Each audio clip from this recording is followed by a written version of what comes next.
আসসালামু আলাইকুম। এখন শুনবেন সংবাদ শিরোনাম। ঈদের ছুটিতে সড়ক, নৌ ও রেলপথে দুর্ঘটনার কালো ছায়া। এবার টাঙ্গাইলের কালীহাতিতে ট্রেনে কাটা পড়ে প্রাণ গেল একই পরিবারের ৩ জন সহ ৫ জনের। তেলের আমদানি ব্যয় মেটাতে বিদেশি সহযোগীদের দ্বারস্থ সরকার। মূল্যস্ফীতি রোধে আপৎকালীন কৌশল, আসছে বাজেটে জ্বালানি নীতিতে থাকবে নতুনত্ব। হরমুজ প্রণালী প্রায় বন্ধের জেরে বিশ্বজুড়ে বিপর্যস্ত জ্বালানি সরবরাহ, বেড়েছে তেল ও গ্যাসের দাম। যুদ্ধ দীর্ঘস্থায়ী হলে ভেঙে পড়তে পারে বহু দেশের অর্থনীতি। তেহরানের খোন্দা পানি গবেষণা কেন্দ্রে ইসরায়েল ও যুক্তরাষ্ট্রের যৌথ হামলা। সৌদি আরবে মার্কিন বিমান ঘাঁটি লক্ষ্য করে পাল্টা জবাব ইরানের। এতক্ষণ শুনছিলেন সংবাদ শিরোনাম, এবার বিস্তারিত। টাঙ্গাইলের কালীহাতিতে ট্রেনে কাটা পড়ে একই পরিবারের ৩ জন সহ ৫ জন নিহত হয়েছেন। তাদের প্রত্যেকের বাড়ি গাইবান্ধার সাদুল্লাপুরে।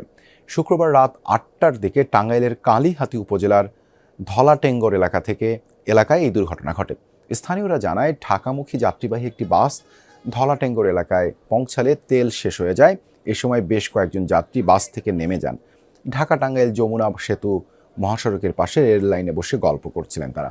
এরই মধ্যে সিরাজগঞ্জ এক্সপ্রেস ট্রেন ওই এলাকা অতিক্রম করছিল। রেল লাইনে বসে অপেক্ষারত বাস যাত্রীরা কিছু বুঝে ওঠার আগেই ট্রেনে কাটা পড়েন। ঘটনাস্থলে নিহত হয় এক শিশু, 2 নারী ও 2 পুরুষ। এর মধ্যে 3 জন একই পরিবারের। নতুন শাড়িটা হাতে দেওয়ার পর মায়ের চওড়া হাসিটা দেখা হয়নি ছেলের। অনাগত সন্তানকে বাঁচাতে নিজের জীবনটাই গেল চলে। বিয়ের পর অন্তি সৌম্যের সংসারটা সাজানো হলো না আর। ডুবে যাওয়া বাসে মাকে বাঁচাতে না পারা ছোট শিশুর আহাজারি কাঁদিয়েছে সকলকে। এসব দুর্ঘটনার চিত্র এবারের ঈদের আনন্দকে কেবলই বিষাদে পরিণত করেছে। অথচ হাহাকার, আর্তনাদ ছাড়াও ঈদটা হতে পারত স্বস্তির। দুর্ঘটনা ছাড়া স্বস্তির ঈদযাত্রা কেবলই প্রত্যাশা থেকে গেল সবার। কবে মিলবে দুর্ঘটনা ছাড়া একটা নির্মল ঈদ? একটা পুতুল নিয়ে এসেছি ঘরে। মাস 3 আগে অন্তিকে ঘরে তোলার পর বলেছিলেন সৌম্য। সেই পুতুলের নিথর দেহ নিয়ে বাড়ি ফিরলেন সৌম্য, সাথে নিজেও অনন্তকালের যাত্রী।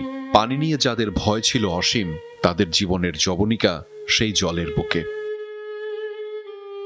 তুখোর বিতর্ক করা আহনাফ রাইয়ানের অবশ্য জল ভীতি ছিল না। নদীর সাথে সখ্যতার চিরদিনের। ফেসবুকে ডিজেল সংকটের কারণে উত্তরাঞ্চল থেকে দূরপাল্লার 40% বাস এবং 80% পণ্যবাহী ট্রাকের চলাচল কমে গেছে।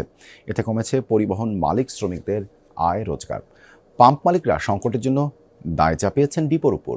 আর পরিস্থিতি সামাল দিতে জোরালো মনিটরিং ও ভ্রাম্যমাণ আদালত পরিচালনা করছে প্রশাসন। কিন্তু কোনোভাবেই পরিস্থিতির উন্নতি হচ্ছে না। বিগত বছরগুলোতে ঈদের অন্তত 5 দিন আগে ও পরে বিভিন্ন দূরপাল্লার পাশাপাশি লোকাল বাসের ভিড় থাকতো রংপুর বিভাগের গেটওয়ে মডার্ন মোড়ে। তবে এবার মধ্যপ্রাচ্য যুদ্ধ পরিস্থিতির কারণে তেল সংকটের প্রভাব পড়েছে পরিবহন সেক্টরে। ডিজেল সংকটের কারণে ঈদের আগে থেকেই লোকাল বাসের চলাচল ছিল কম। ঈদের পর তা আরো কমে গেছে। বাস স্ট্যান্ড আর নিজস্ব গ্যারেজে পড়ে আছে সেসব বাস। পণ্যবাহী দূরপাল্লার ট্রাকগুলো অলস সময় কাটাচ্ছে।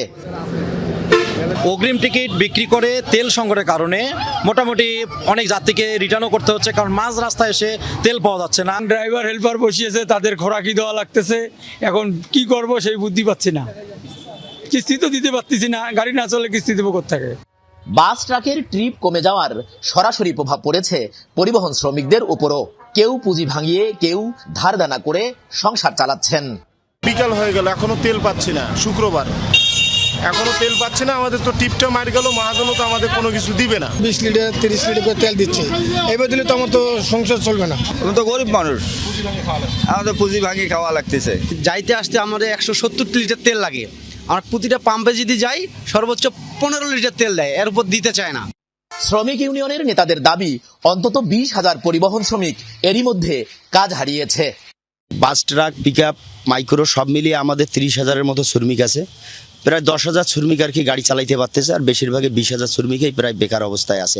পরিবহন মালিকরা বলছেন, ডিজেল সংকটে এই অঞ্চলের 40% বাস ও 80% ট্রাকের চলাচল কমেছে। ঈদের আগে 80% চলছে, কিন্তু এখন ঈদের পরে 100% বন্ধ আমাদের। এখন পর্যন্ত আমাদের কোনো গাড়ি, দূরপাল্লার গাড়ি আমরা ছেড়ে যেতে পারিনি। এমনিতে ঈদের 3 দিন সরকার বন্ধ রাখতে বলছে। যারা রেগুলার যে পাম্পে তেল নেয় তাদেরকে ক্যাশ তেল দিচ্ছে, কিন্তু আমার গাড়িটা ওই লাইনে চলে না, আমাকে অন্য পাম্প তখন তেলটা দিবে না, যেহেতু আমি তাদের রেগুলার কাস্টমার না। এই ক্ষেত্রে গাড়িগুলো আমরা পাঠাইতে পারছি না। তবে ডিজেল সংকটের সৌদি আরবে যুক্তরাষ্ট্রের ঘাঁটি লক্ষ্য করে জোরদার হামলা চালিয়েছে ইরান। আহত কমপক্ষে 12 মার্কিন সেনা, এদের মধ্যে 2 জনের অবস্থা আশঙ্কাজনক। ক্ষতিগ্রস্ত হয়েছে বেশ কয়েকটি রিফুয়েলিং এয়ারক্রাফট। এ নিয়ে ইরানের হামলায় মধ্যপ্রাচ্যের বিভিন্ন ঘাঁটিতে 3 শতাধিক মার্কিন সেনা আহত হয়েছেন, নিহত হয়েছেন 13 সেনা। ইসরায়েলের বিভিন্ন স্থানেও হামলা চালিয়েছে যাচ্ছে ইরান। তেল আবিবে মিসাইলের আঘাতে ক্ষতিগ্রস্ত হয়েছে একাধিক আবাসিক ভবন ও দোকানপাট, প্রাণ হারিয়েছে 1 জন, আহত 4 জন। পশ্চিম তীরে হেব্রন সহ কয়েক জায়গায় আকাশে দেখা গেছে ইরানের মিসাইল। ইরানেও অভিযান অব্যাহত রেখেছে যুক্তরাষ্ট্র। ইসরায়েল পরমাণু স্থাপনার পর শুক্রবার বড় ধরনের হামলা চালিয়েছে তেহরানের খোন্দা পানি গবেষণা কেন্দ্রে। জানজানে যুক্তরাষ্ট্র ইসরায়েলের যৌথ হামলায় নিহত হয়েছেন 5 জন, আহত 7 জন। মধ্যপ্রাচ্যে উত্তেজনা যখন তুঙ্গে, তখন সবচেয়ে বড় প্রশ্ন, ইরানের হাতে আর ঠিক কতটা শক্তি আছে যুদ্ধ জয়ের জন্য। বিশ্লেষকরা বলছেন তেহরানের তুরুপের তাস ব্যালিস্টিক মিসাইল যা বদলে দিয়েছে যুদ্ধের হিসেব নিকেশ। 2000 কিলোমিটার পর্যন্ত রেঞ্জের এই অস্ত্রের পর্যাপ্ত মজুত রয়েছে বলে দাবি ইরানের। এমনকি মধ্যপ্রাচ্যের সবচেয়ে বেশি ব্যালিস্টিক মিসাইল রয়েছে তাদের সমর ভাণ্ডারেই, যেগুলোর ভূমধ্যসাগরীয় এলাকার গণ্ডি পেরিয়ে ইউরোপে আঘাতের সক্ষমতাও রয়েছে। উৎক্ষেপণের পর মাঝ আকাশে সাপের ফনার মতো গতিপথ নিয়ে এগিয়ে যায় এই ব্যালিস্টিক মিসাইল, যার নাম সিজিল। 2 ধাপে গতি সঞ্চার করে মিসাইলটি। ওড়ার সময় ক্ষেপণাস্ত্রটি তার দিক পরিবর্তন করতে পারে বলে উড়ন্ত অবস্থায় এটিকে দেখতে অনেকটা সাপের ফনার মতো লাগে। তবে শুধু সিজিল নয়, ইরানের সমর ভাণ্ডারে রয়েছে বিভিন্ন ক্ষমতার বেশ কয়েক ধরনের ব্যালিস্টিক মিসাইল। কিছু মিসাইল প্রায় 2000 কিলোমিটার দূরের লক্ষ্যবস্তুতে নির্ভর। জ্বালানি তেলের জন্য এমন অপেক্ষা এখন প্রতিদিনের দৃশ্য। পেট্রোল পাম্পের সামনে মোটর গাড়ির দীর্ঘ সারি, মূল চাহিদা ডিজেলের। পাশেই নিজস্ব গাড়ি আর বাইকের অকটেন মিলবে কিনা তা অনিশ্চিত। তাই তেলের ট্যাঙ্কার দেখলেই হুমড়ি খেয়ে খোঁজ নিচ্ছেন চালকরা।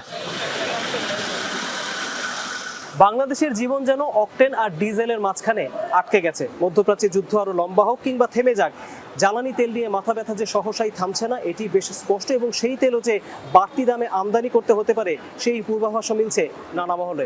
এমন অবস্থায় এই অর্থের যোগান নিশ্চিত করতে বিদেশি সহযোগীদের কাছ থেকে প্রায় $2 বিলিয়ন অর্থ সহায়তা নিশ্চিত করতে কাজ করছে সরকার। 18 কোটি মানুষের বাংলাদেশে সিংহভাগ তেলই আমদানি নির্ভর। ক্রুড আর রিফাইন্ড ফুয়েল আমদানিতে বছরে খরচ হয় প্রায় $1000 কোটি। গবেষণা সংস্থা জিরো কার্বন অ্যানালিটিক্স জেটসিএ বলছে, মার্চে বাংলাদেশ 2,93,000 টন ডিজেল আমদানির পরিকল্পনা করলেও এখন পর্যন্ত বাতিল হয়েছে 60,000 টনের অর্ডার। মধ্যপ্রাচ্য সংকট চললে বার্ষিক জ্বালানি আমদানি ব্যয় প্রায় $500 কোটি বাড়তে পারে, যা 2025 সালের তুলনায় 40%